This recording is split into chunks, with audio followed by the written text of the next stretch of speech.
Sveiciens visiem! Šajā video mēs parunāsim par to, kāda bija viena no labākajiem tirgiem 2023. gadā. Un šajā gadījumā, protams, lielākajai daļai prātā nāk bitcoins, jo bitcoins uzkāpa no aptuveni 17,000 2022. gada beigās līdz mazliet vairāk kā 50,000 šī video ierakstīšanas laikā, kas ir 2024. gada februāra beigas.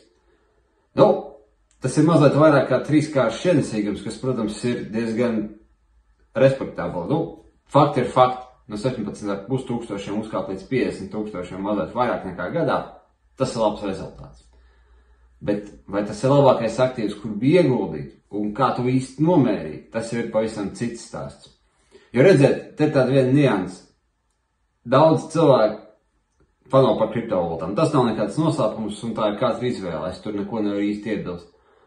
Un daudz tie, kas stāstīja, ka viņi nopirka pareizajā laikā, pareizajā vietā un izturēja tās quote-unquote ciešanas un tos visus sliktos posmus, kad visi teica, ka bitcoins tiks norakstīts un kriptovalūtas tiks aizmirstas nebūtībā, viņi tad turējās un viņi vēl viņas tad uzpirka. Viņi tagad ir ģēniji, jo paskatieties, kā kripto uzkāpa.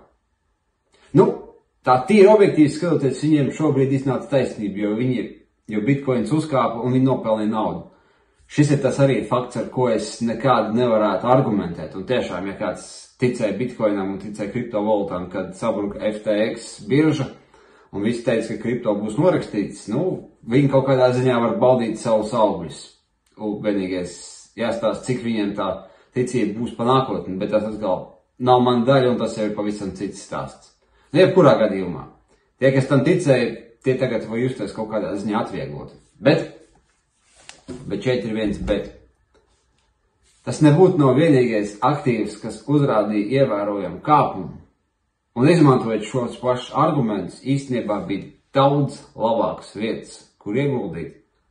Vietās, instrumentos un akcijās, kuras īstenībā jūs visi ļoti labi zinat. Un šeit man ir viens ļoti uzskatāms piemērs. Paskatieties uz šī paša laika bitcoin ienesīgumu un meta platformas ienesīgumu, kas ir Facebook, Instagram un WhatsApp. Un jūs redzēsiet, ka ja bitcoins kāpa mazliet vairāk, give or take 3 reizes, atkarībā, kurā dienā mēs skatāmies uz to ienesīgumu, tad Facebook kāpa aptuveni 4,5 reizes. Un es uzskatu, ka tas ir daudz iespaidīgāks kāpums, ņemot vērā to, ka Facebook ir viena no pasaules lielākajām kompānijām. Mēs nerunājam par kaut kādu mazu penny stoku vai kaut kādu jaunu tehnoloģiju startup, kas uztaisīja baigi augstu kāpumu dēļ AI tehnoloģijām 2023. gadā vai kaut ko tādu. Nē. Jūs visi zināt, kas ir Facebook, jeb meta platformas. Mēs visi izmantojam vai no WhatsApp, vai no Instagram, vai no Facebook, vai lielākoties viņas visas kopā. Un fakts, ka viņš tik augstu uzkāpa, tik īsā periodā, man šķiet iespaidīgāks nekā bitcoin kāpums, jo bitcoins pēc savas būtības ir svārstīgs aktīvs un daudzas reizes tas 50% kritums un 100% kāpums ir vairāk viņa svārstību rezultāts nekā kaut kādas fundamentāli notikumi. Vismaz es tā uzskatu. Bet, ja to var izdarīt viena no pasaules lielākajām kompānijām, tad tas gan ir iespaidīgi. Jo Facebookam 2022. gada beigās bija ārkārtīgi līdzīgs stāsts, kad viņiem bija diezgan daudz problēmas ar viņu reklāmas platformu un reklāmas baniem un visu pārējo. Un otrs puses viņiem tas metaverss nav īpaši labi aizgāja un tie mākoņi virs Zuckerberga un virs Facebook savilkās diezgan biezi. Un es atceros, ka es vēl tajā laikā uztaisīju video, ko jūs visi varat noskatīties, un, ja nemaldos, es tā arī vispārīgi teicu, akcijas var nokrist, cik grib, bet Facebook ir tehnoloģija milzs, nekur viņš nepazudīs. Un tā arī bija. Viņš nekur nepazuda, un ne tikai nepazuda, bet viņš uzkaisīja nepilnu 5-kāršu kāpumu, kas, kā vienā no pasaules lielākajām kompānijām, ir fenomenāls rezultāts. Tāpēc neskatieties tikai uz vienu aktīvu klasi, kas ir kriptovalūtas un uz vienu konkrētu kriptovalūtu, vai arī šajā gadījumā uz akcijām. Te vairāk vajag pastīties plašāk.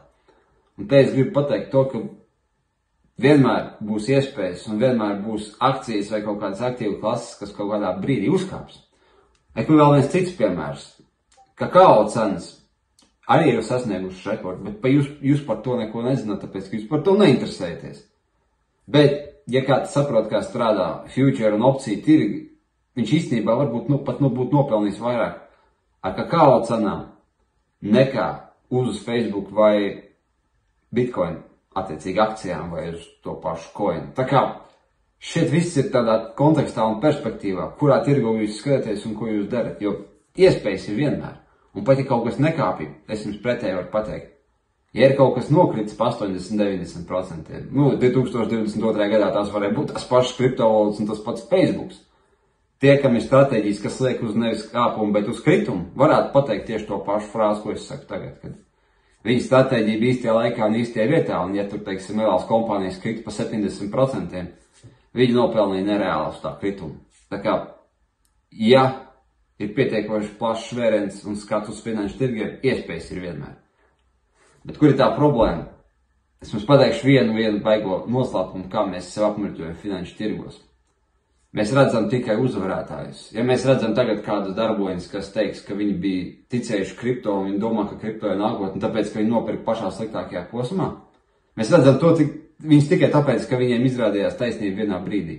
Un tieši tāpat ir vai nu cilvēkiem, Facebook fanātiem, kas pareizajā laikā nopirka Facebook, jo viņi bija absolūti akli uz Facebook, vai tas bija kaut kādas 4 gadus atpakaļ tie, kas bija nojūgušies uz Teslu, tā sauktie Tesla fanboy, kas tikai ticēja Teslai, Tesla uzkāpa, viņi visi bija zvaigznes. Tieši tāpat Bitcoin fanāti nopirka 22. gada beigās Bitcoins uzkāpa, viņi skaitās zvaigznes. Bet tas ir tikai tāpēc, ka jūs redzat tikai tos, kas tajā mirklī uzvarēja. Tiklīdz kā Bitcoins būs slikts, vai Facebooks neko nedarīs, tā tie cilvēki pazudīs. Tieši tāpat kā tagad ir Tesla. Labi, viņi uzkāpa pagājušo gadu diezgan labi salīdzinoši, bet kopumā Teslas akcijas nav tas pats, kas viņš bija 2019., 20., 2021. gadā, kad viņai bija 10-kāršs kāpums un tie, kas viņai ieguldīja, izskatījās kā zvaigznes. My point is, katru gadu, katru brīdi ir kaut kāds jauns karstas lietas. Šogad tas ir Nvidia, par ko mēs runāsim citā video, bet jā, katru gadu ir jaunas karstas lietas, un mēs redzam uzvarētāji, kas ir ieguldījuši tajā jaunajā karstā lietā. Bet mēs neredzam tos 10 000, kas darīja visu to pašu, kas bija tikpat gudri, tikpat spējīgi analītiķi, tikpat spējīgi investori, bet ieguldīja lietās, kuras vienkārši neaizgāja, vai vismaz vēl nav aizgājušas. Un tā ir tā skarbā statistika. Tu vienmēr redzi tikai uzvarētājus, un tu domā, ka, ja tas uzvarētājs kaut ko ir nopircis, tad tas ir pats labākais, kas var būt. Nē, īstenībā tā nav. Īstenībā varbūt tas uzvarētājs vienreiz no 50 izšāva, un tagad viņš domā, ka viņš ir zvaigzne. Tā ir tā mūsu muļķošana, mūsu pašu muļķošana finanšu tirgos un ieguldīšanā. Bet labi, atgriezīsimies pie tās mazliet specifikākas lietas par Bitcoin. Viņš uzkāpa 3,5 reizes, tas ir labs ienesīgums, bet tas nav iespaidīgs ienesīgums, jo redzēt, tepat akcijas uzkāpa vairāk.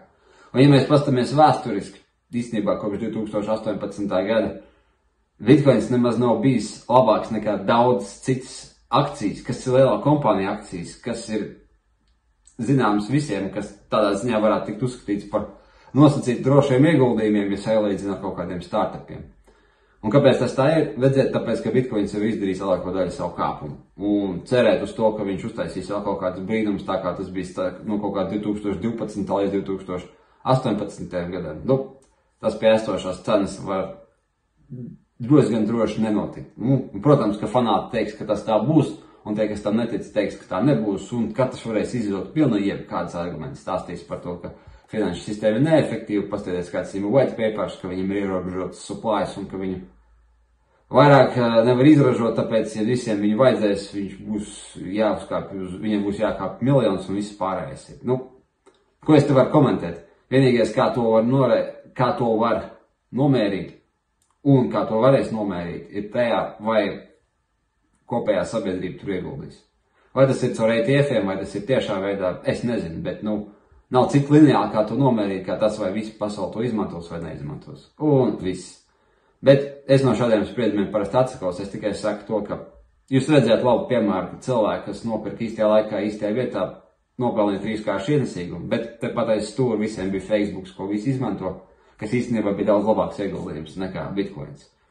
Un tas vienkārši liek pastīties uz lietām plašāk. Tāpēc tas pie šīs reizes ir tas šodienas secinājums. Tā kā turpiniet mani skatīties, redzēsiet vēl pāris labus video par akcijām. Stay tuned!